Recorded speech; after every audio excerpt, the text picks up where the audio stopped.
Hey friends, it's Corey from Hey Let's Make Stuff. In today's video, I am doing another laser review. So I have reviewed a lot of lasers here on my channel and over on my blog. Everything from entry-level diode lasers to big, powerful CO2 machines. And today I'm taking a look at the FLUX beamo. And this laser sort of falls in the middle of all of the lasers I have reviewed. It is small like a diode laser, but this is actually the smallest CO2 laser currently available on the market. The biggest benefit to a CO2 laser is that it can cut all colors of acrylic.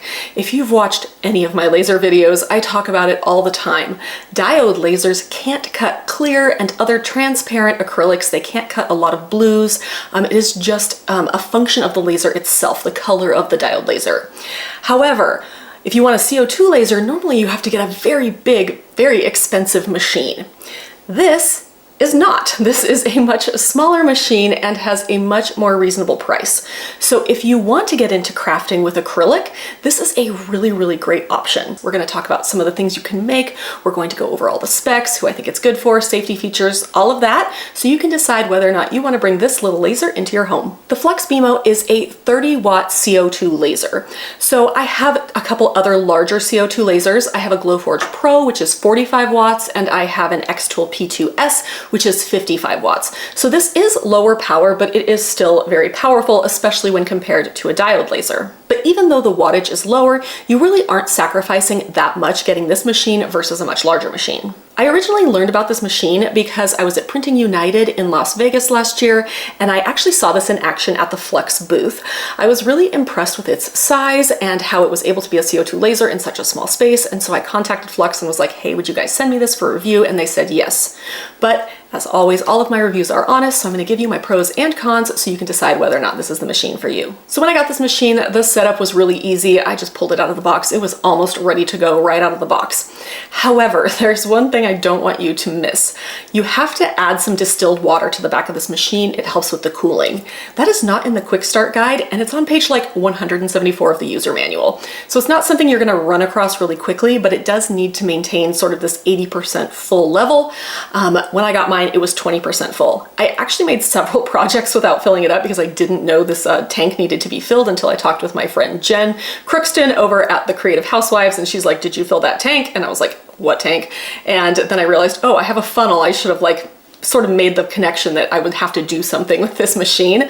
So if you do get this machine, don't forget that step. You just have to add a little bit of distilled water to the back, and you want to keep an eye on it as you craft going forward, just to make sure that your machine stays cool when it comes to that CO tube. Then I will say that this is the easiest machine I have had to connect to my Wi-Fi. I have often struggled with this. I don't know if it is my Wi-Fi. My husband is a software engineer and an IT guy, so I don't think we have like the world's worst internet here. But for some reason, I struggle sometimes to get things to connect without a USB cord. This, however, was a cinch, and I think it's because it has an LED screen on top, so I was able to input my password for my Wi-Fi directly into the machine. Everything else I've had to run through my computer, and because of that, I feel like there is just some disconnect that happens sometimes where it can't connect from my computer to the router to the machine, and I don't know, I've had issues. This one, zero issues at all. It was really easy to set up. Then, like I said, this is so much smaller than any other CO2 machine I've seen. It is 24.2 inches wide, it is 17.5 inches deep, and it's only 7 inches tall. Of course, you will need space above it to open the lid, but overall, very compact. Compare this to my large Xtool P2S, which is like 40 inches wide and 30 inches deep and I don't know, 11 inches high. That is so much bigger than this, making this just so much better if you need a smaller footprint. It's also about half the weight of my larger machine. So the big machine is over 100 pounds. I think this is 48. I can carry this. I wouldn't say it's like the most comfortable thing to carry, but I can do it. I can move it around.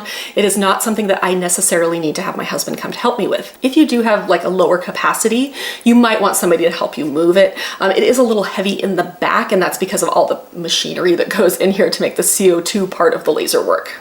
Then inside of the machine, you have a working area of 11.8 by 8.2. So yes, you have a much smaller working area than you would with a larger machine, smaller working area. And really, I was able to make all sorts of projects without problems. I'm not going to be making like giant wood signs. You'll probably want, a much larger laser for that. But to make this variety of projects I have here, I had no problem.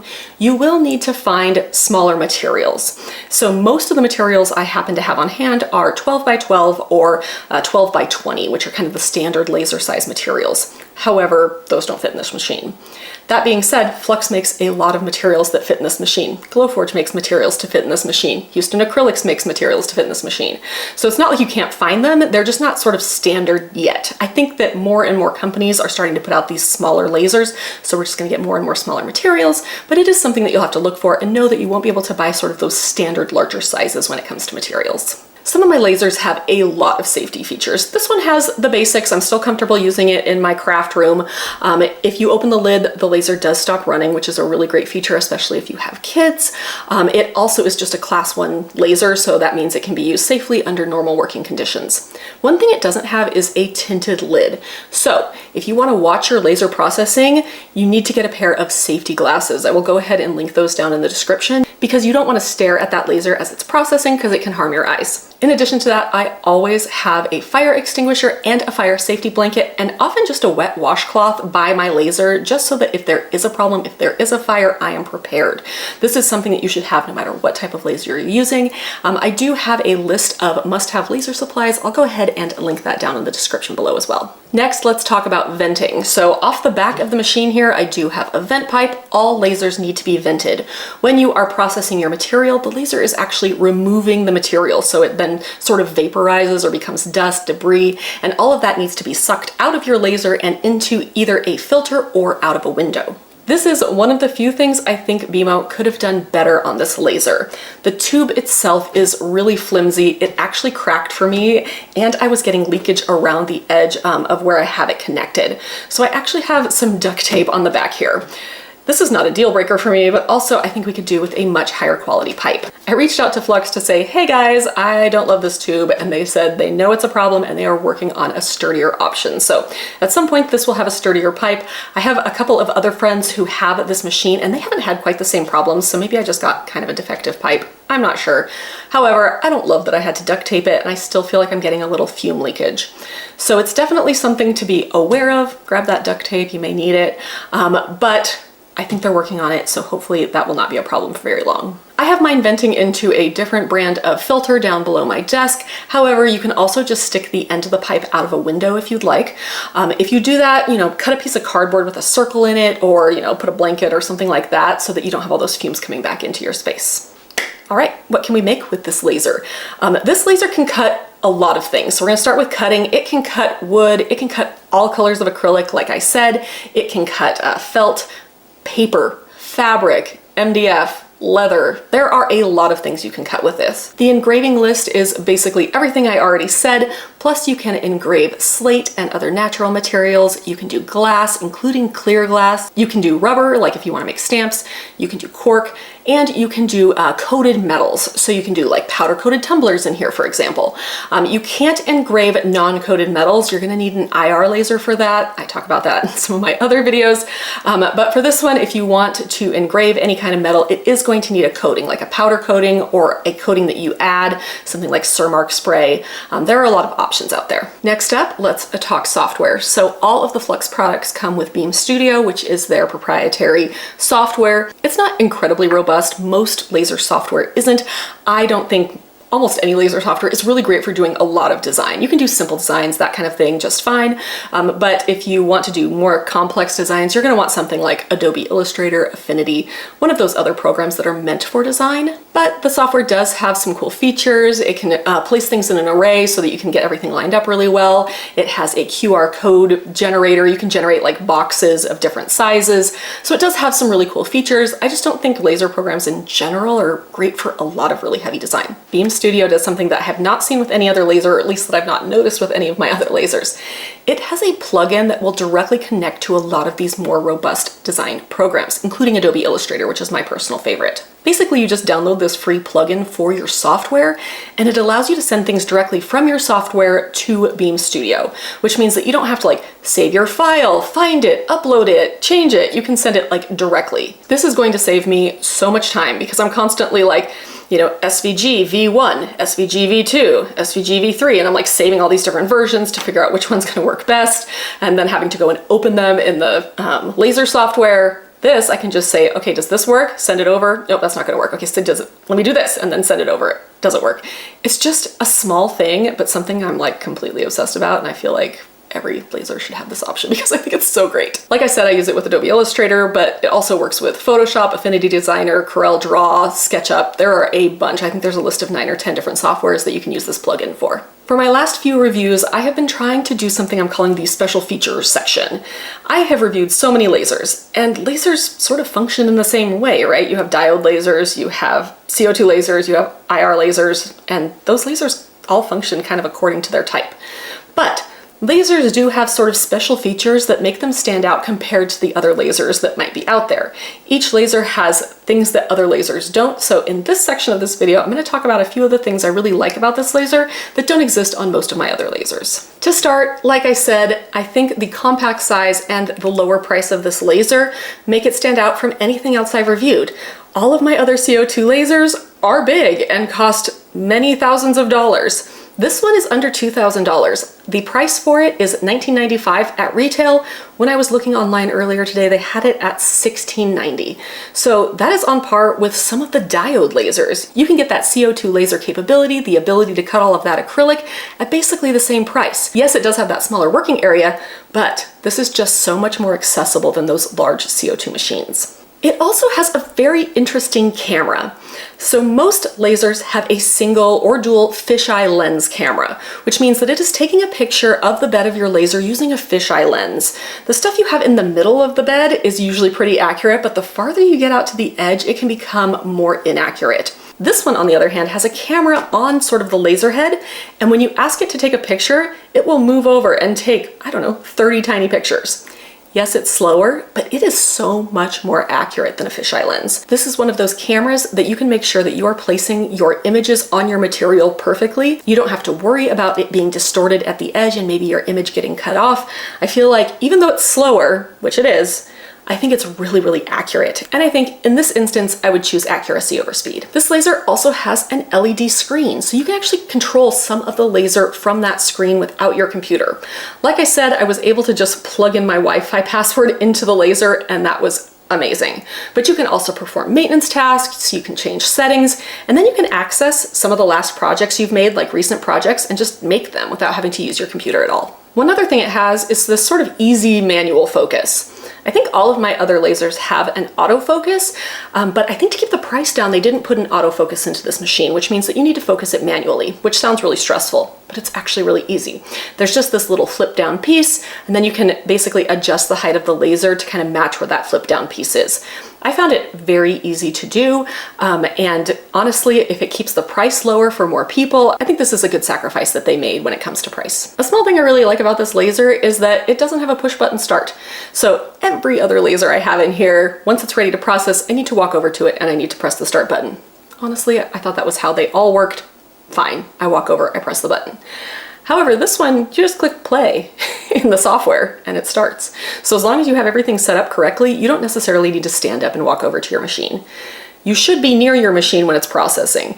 You don't want to necessarily be across the room. You want to keep an eye on it. You want to make sure you're not having any fires, those sorts of things, but it is nice not to stand up to have to push that button. And then my final favorite feature is something that I already mentioned, and I love that the software integrates with Adobe Illustrator and other design programs. It's a small thing, but it is definitely going to save me time. Let's take a look at some of the projects I made with this laser. Everything turned out really well. I have a lot of experience using lasers, so I don't feel like I have a great sense of the learning curve that a laser takes anymore, because I'm just like, I know what I'm doing, minus the filling of the distilled water tank. I did miss that. But generally, I know what I'm doing when I'm setting up a laser. However, I think this was very easy. I feel like in their Beam Studio, they have way fewer options for materials. Are you cutting wood? just use the wood setting. It doesn't matter what kind of wood. Are you cutting acrylic? Just cut acrylic. It doesn't matter what color acrylic you're cutting. You can change the settings if their built-in settings don't work very well. But the only one I changed is here on the wood, which I'll talk about here in a second. But overall, I just used their built-in settings, put my material in the bed of the laser, put my image on top, processed it, and I got these beautiful projects. Whenever I get a laser, I always start with a basswood project, an easy basswood project that has both cutting and engraving. I think this gives me a good sense of how the laser is going to work overall. So I made this absolutely adorable cat like door hanger. My boys have already commandeered this. I told them, I was like, I have to film this video and then you can have it and you can put it on your door. This is the second version I made of this. The first version turned out pretty good, but I found it had a little bit of that sort of charred smoke look around the edges of my engraving. So I went back and I just lowered the power setting, you know, a little bit. It really wasn't even that much. Cut and engraved this and it turned out perfectly. I am really happy with this. This wasn't masked, so I didn't have that paper masking. Instead, it just did it beautifully. Very, very happy with that one. Next up are these really cute cat earrings. Black acrylic is something that a lot of people use. You can cut it in a diode laser. It's really the clear blue, light colored acrylics, transparents. That's what a diode laser struggles with. But a diode laser can cut black acrylic. A lot of times it takes more than one pass though. This, perfect, one pass, cute earrings. These were so easy to make. I just added the little hooks on them. Black acrylic, I had no problems, used the settings inside Beam Studio, got these adorable earrings. Then I went to cut clear acrylic and I realized I had a problem in that I didn't have any clear acrylic, but I know this machine will cut it. So I did find this sort of transparent frosted acrylic. It's very close to clear. It cut beautifully the first time using the same acrylic setting I used for the black cat earrings. So black acrylic, nearly clear acrylic, same acrylic setting, worked beautifully both times. This project is actually a stand for your phone, so I can actually show you here. You can just set your phone on there and you can watch videos or whatever. I actually am really excited about this project and I'm gonna keep it for myself since my boys don't have a cell phone. And then finally, I engraved slate. I did this, it worked perfectly on the first try with the slate engraving setting. Honestly, so easy. It was so easy to make all of these projects using this laser. All right, we're getting to the end. Let's wrap this up talking about my pros and cons. Obviously, I think the biggest pro here is the size and price. It is a very accessible CO2 laser. So if you're like, I do not have the space or I do not have the budget for a really big CO2 laser, but I want to cut acrylic, this is a great option. The second pro I have is that it worked right out of the box. Yes, I did change the settings here on this basswood project, but honestly, I feel like most people wouldn't have even noticed that charring. I'm just really, really picky. And if you think about a lot of the other lasers, especially diode lasers, they sometimes require a lot of testing. I wasted almost no material with all of this testing. It just worked. And I feel like if you're paying a lot of money for something, it's really nice when you just start it and it does exactly what you want it to do. I also found the setup a lot less intimidating than my big lasers. Those are just a lot. You get this giant thing out of the box. Don't get me wrong, I love my big lasers, but this one was very accessible. It was very easy. I just kind of was like, oh, look, a laser. And it was very easy to set up. I didn't have to like remove a bunch of tape and add a bunch of screws or anything like that. It was just basically as is, and I was able to start using it really quickly. Another pro is, of course, because it's a CO2 laser, you can process every color of acrylic. You can't do that with a diode laser. A couple of the other pros, I really like that kind of remote start where I don't have to get up and push the button. Even though it's slow, I do like the precision of the camera in this machine, and I like that Beam Studio integrates with Adobe Illustrator and all those other programs. You can also get a rotary tool for this. So if you want to make tumblers, mugs, that sort of thing, it does have a rotary tool. I thought it would be too much to add it to this video. I do have it sitting over there, so I'm going to do a separate video on how exactly to use that rotary tool to increase the number of projects you can make with this laser. My con list for this laser is pretty short. I do not like the vent pipe. We know that. I don't like the vent pipe. I also didn't like that I didn't know that I had to add that distilled water. I feel like that could just be more prominent in their instructions so that you would know to keep that tank filled to help cool your laser. So again, if you get this laser, don't forget that step. And then this really isn't a con, it's just something to be aware of. You're going to need smaller materials, which means that you're just gonna have to seek them out a little bit more. You may have to like go to different websites just to make sure that they have lasered materials that will fit inside this machine. So overall, do I recommend it? Yeah, I do. I like it. There are very few lasers in here I don't like. I feel like companies are are innovating and they are creating really good products. I think this is an excellent step up from a diode laser, especially if you don't have the space or budget for that bigger laser. If you want to cut acrylic and you want to make things like name tags or Stanley toppers or like small projects that aren't, huge, big projects, there's not necessarily a need for you to have one of the big lasers. Again, I love my big lasers. I use them all the time. But this laser really does sort of stand in the gap of better than a diode laser, but smaller than a bigger CO2 laser. If you want an overview of all of the lasers that I have reviewed, I have a laser comparison chart that you can access. I have linked it down in the description below. It is a very detailed chart of all of the lasers I have reviewed. So if you want a side-by-side comparison, you can use that chart. You can see what special features it has. You can see the size, the weight. You get links to my reviews, links to buy, all sorts of things are inside this chart. You can grab that down in the description below. All right, that was a lot of talking about this FLUX beamo laser. I really like it, and I think you will too. If you found this video helpful in your buying decisions, please let me know down in the comments. If you have questions about this laser, I would also be happy to answer those. If you found this video helpful, of course, give it a like, follow my channel for more laser and crafty content. I'll see you next time.